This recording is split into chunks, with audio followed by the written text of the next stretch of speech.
Ang kwentong ito ay hango sa totoong buhay. Karanasan ito ni Badong.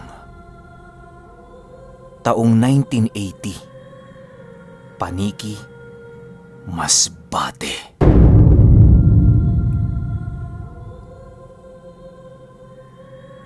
Itong mga panahong ito, kasalukuyang nasa edad 25 na itong si Badong. Meron na siya noong pamilya at isang anak na binubuhay niya naman sa pagsasaka at pagtatanim ng gulay. Kagaya ng karamihan, simpleng buhay lamang ang nakagisna ni Badong at ng kanyang pamilya. Bumukod na din ito sa kanyang mga magulang upang kahit papaano'y maranasan niya ang tumayo sa kanyang sariling mga paa. Mabait na tao itong si Badong. Lahat ng kanyang kapitbahay noon ay masaya sa kanila, gawa ng kung ano ang iniluluto nito sa kanilang hapagkainan ay ibinabahagi niya din sa kanyang mga kapitbahay. Pamilya na kasing itinuring noon ni Badong ang kanyang mga kapitbahay dahil mabuti rin ang pakikitungo nito sa kanila. Isang araw, habang nagsasaka si Badong sa palayan, ay naging maayos naman ang lahat. Madali niyang natapos noon ang kanyang gawain, gawa ng meron siyang kahati sa kanyang trabaho. Oy Badong, kumusta na kayo ng pamilya mo?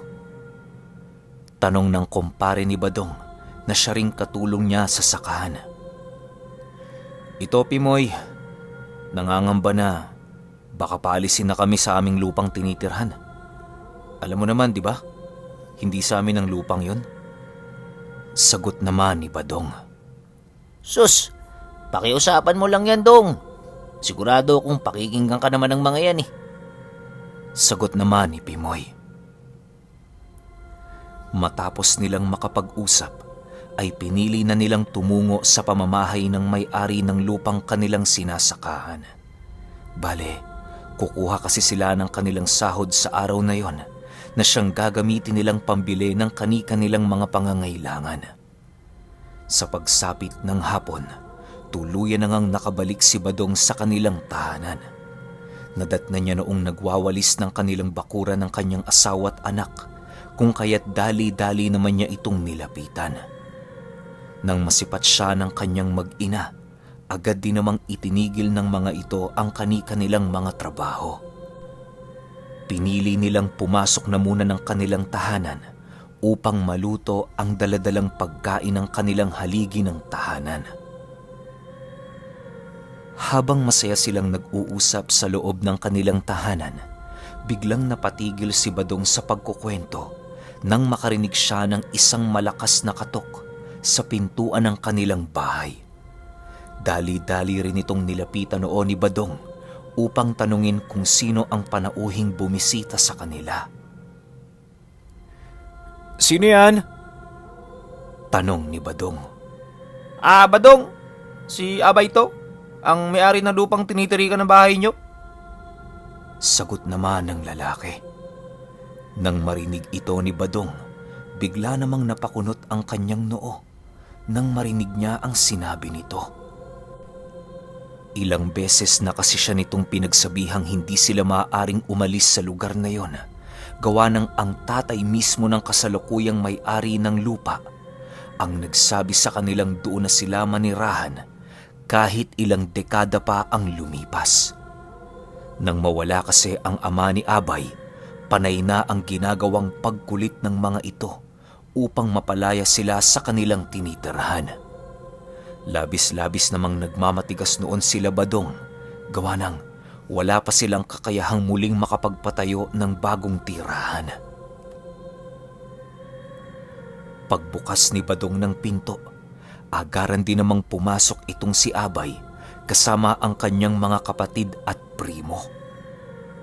Dahil sa ginawa nito, mas lalo pang nakaramdam ng kabastusan si Badong sa mismong sarili niyang tahanan.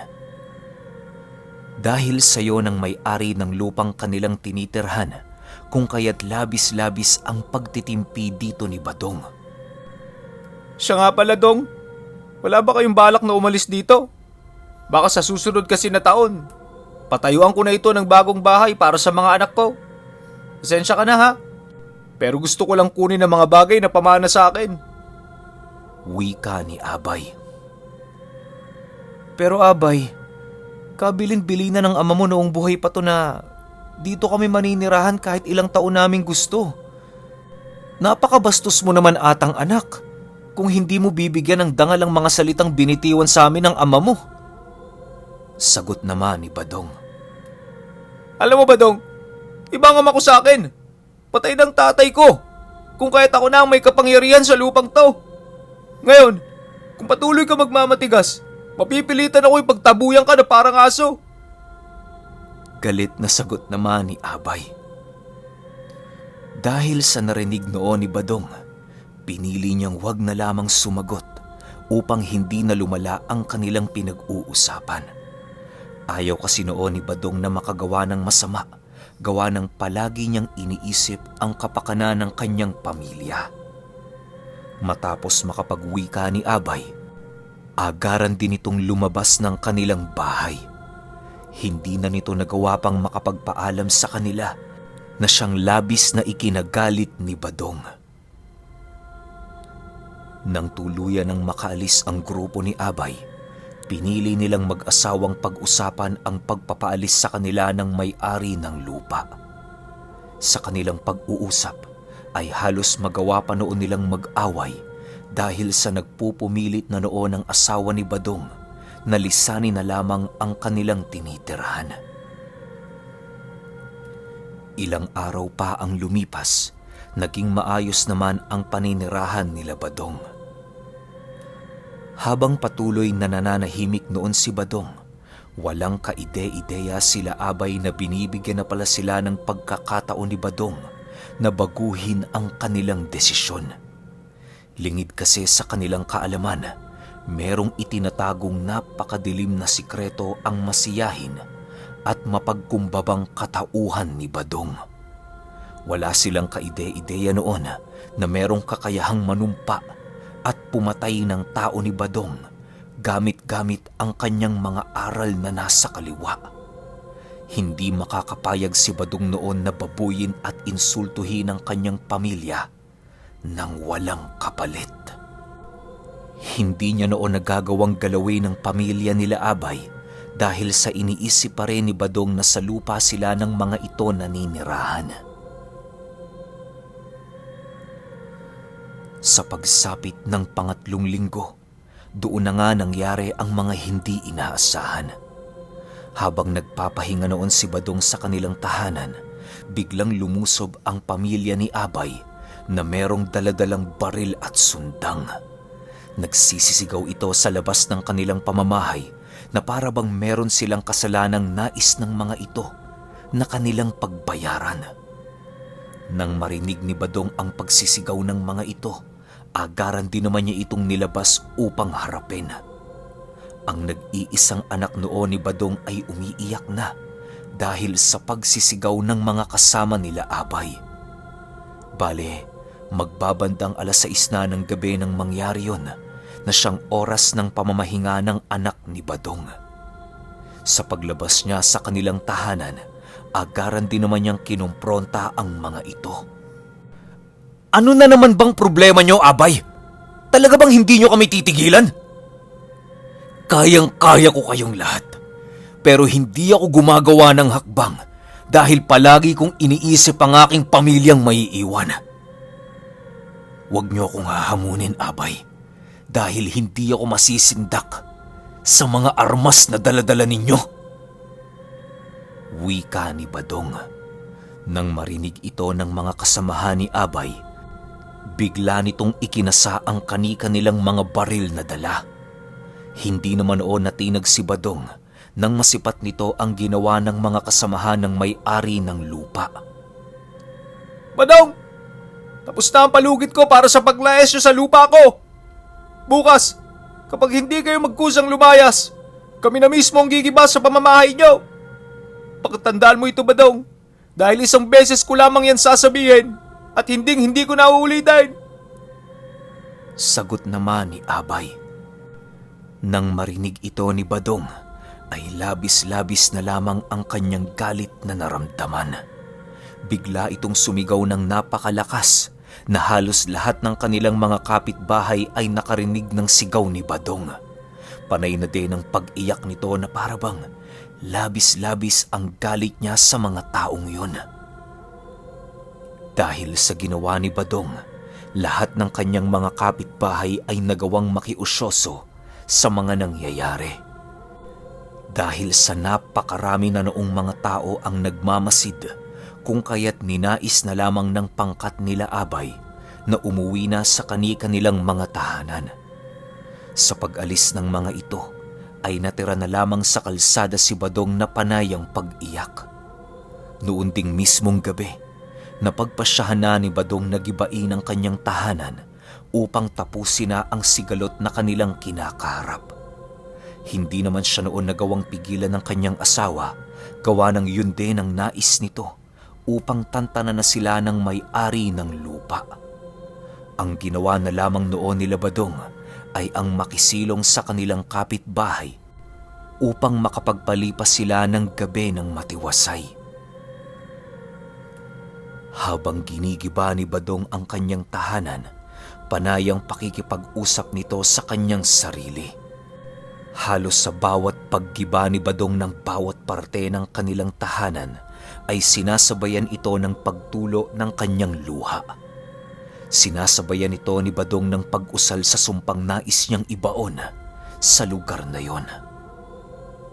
Ilang oras pa ang lumipas, tuluyan na ngang pumatak ang hating gabi. Kasabay ng pagpatak nito ay ang pagkasira ng buong pamamahay nila Badong. Habang sinisipat niya ang sira nilang tahanan, patuloy pa rin ang panlulumo ni Badong dahil sa panghihinayang.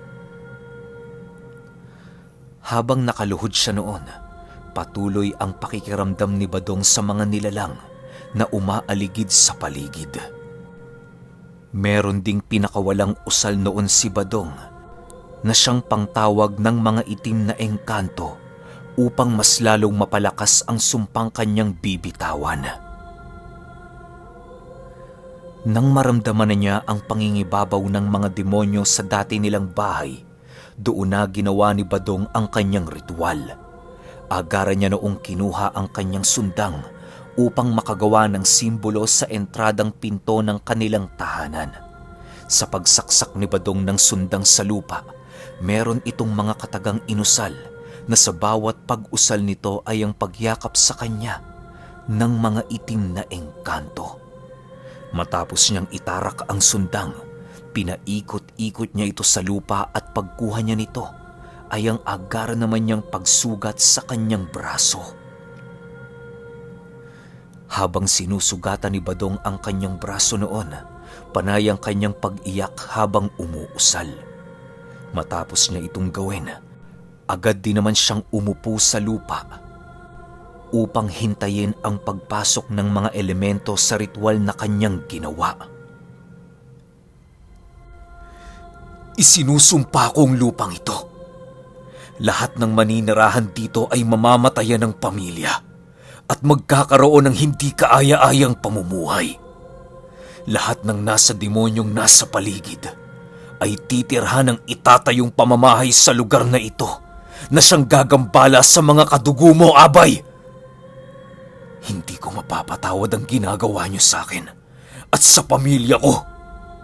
Isasabay ko sa sumpang ito ang lahat ng mga taong maninirahan dito, kadugo mo man o hindi. Galit na wika ni Badong. Habang paulit-ulit niyang binibigkas ang mga katagang yon, patuloy din naman ang pagsuot ng mga engkanto sa simbolong kanyang nilikha. Nang wala ng dugo ang tumutulo noon sa lupa, pinili na ni Badong na lisanin na ang lugar na yon. Sa pagbabalik niya sa kanyang mag-ina, ay halos manghina na noon si Badong dahil sa ritual na kanyang ginawa. Kinaumagahan, habang papaalis pa lamang sila Badong, agaran niya namang nasipat sila Abay na nililinis ang kalat ng kanilang nasirang bahay. Hindi na nila ito ninais pang lapitan dahil sa ayaw na nila noong lumapit sa gulo. Dahil na rin sa tulong noon ng kanilang mga kapitbahay, kung kaya't nagkaroon ng sapat na salapi ang pamilya ni Badong na makabiyahe patungo sa baryo ng kanyang mga magulang. Doon na lamang nila piniling manirahan upang malayo sa kaguluhan at kahit na anong kapahamakan. Habang nililimot ng kanyang mag-ina ang mga masalimuot na mga pangyayari, ay kabaliktaran naman ito para kay Badong. Sa pagtagal nila sa lugar ng kanyang mga magulang, ay mas lalo pang tumindi ang pagnanais ni Badong na pahirapan sila Abay at ang mga taong nagpahiya at umapak sa kanyang pagkatao. Dahil sa pagmamalabis ni Badong na makaganti, kung kaya't pinili niyang kumonsulta sa mga kapatid ng kanyang mga magulang upang makakuha ng libretang pangunahing ginagamit nila sa pangungulam. Alam niyang pagbibigyan siya ng mga ito dahil sila ay purong magkadugo. Nang mahanap na ni Badong ang tahanan ng kanyang mga tiyahin, ay doon na niya nakuha ang kanyang nais.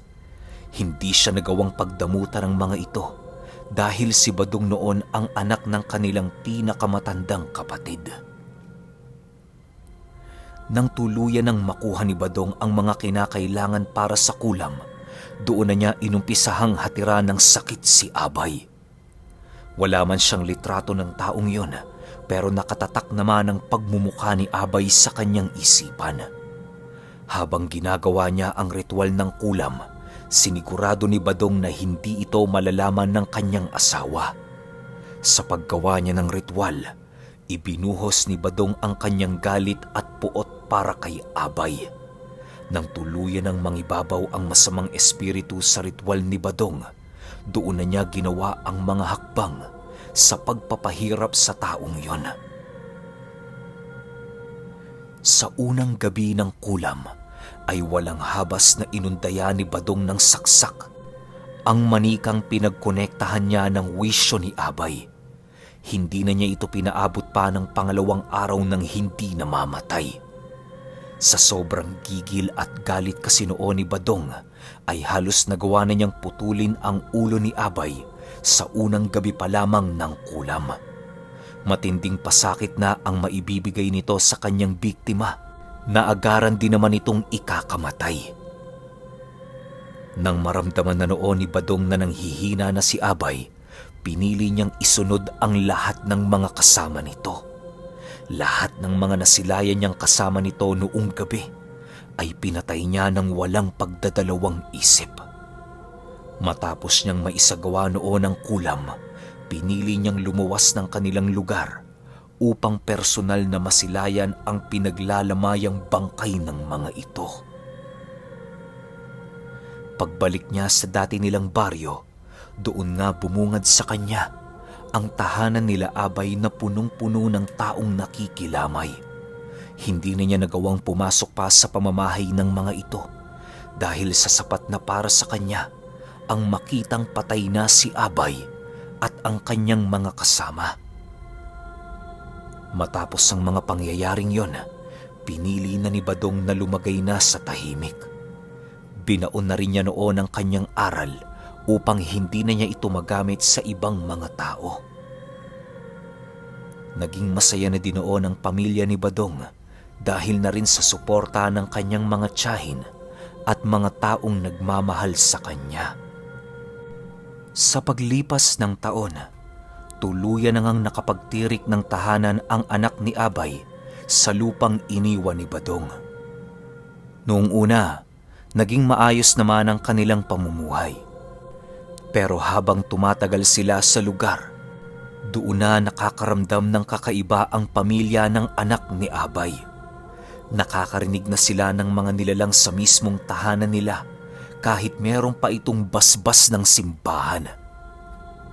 Ayon sa anak ni Abay, na kapag sasapit doon ang hating gabi, ay merong umiiyak sa labas ng kanilang tahanan at may mga salita itong binibigkas na halos hindi nila maintindihan.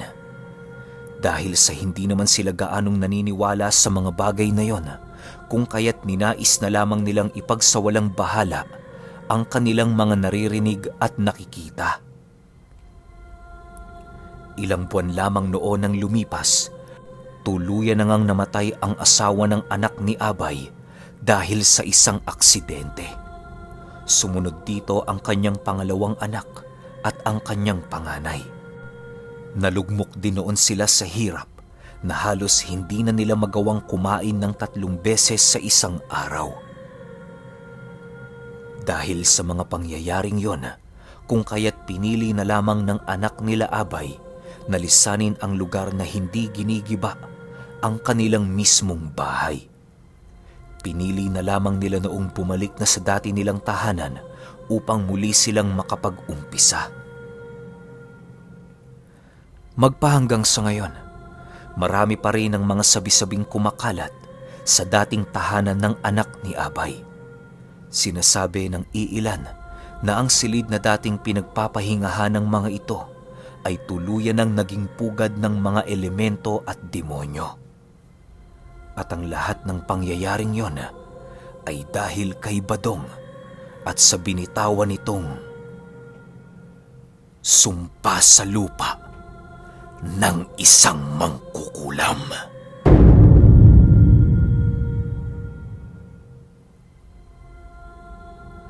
Okay, opinyon ko sa kwento. Hindi ko alam kung kanino ako kakampi. Hindi ko alam kung sinong tama. Na tama ba yung ginawa ni Badong na nangulam siya kasi pinaalis sila sa lupa na hindi naman nila pagmamay-ari. Pero yung may-ari ng lupa ngayon kasi nangako kay Badong na doon na sila titira habang buhay. So, hindi ko masabi sino may mali. Sa tingin nyo ba sino? Kaninong side kayo? Kay Badong ba? O kay Abay na gusto lang naman na palawakin yung teritoryo nila? Well, kanila naman yung lupa, pero siguro gusto nilang maglagay pa ng kung ano-ano sa lupaing yon para naman mapakinabangan. Ang akin lang, parang unselfish ni Abay. Hindi niya inisip na si Badong kasi merong sariling pamilya, di ba? Tsaka doon lang din sila umaasa. Ito naman si Badong siguro, kaya nagawa niya yung ganun kasi nga bugso ng galit. Talagang gusto niyang gantihan si Abay. Gusto niyang patayin kasi nga sa ginawang panghamak at pagpapahiya sa kanya. Pero siguro kung isa yung nagbigay dito sa dalawa, wala sigurong malungkot na ending. Pero wala, yun talaga yung takbo ng kwento eh. Pero kayo, kung may opinyon kayo sa kwentong ito, i-comment nyo lang sa baba. Yun lang. Hanggang sa susunod na kwento. Salamat.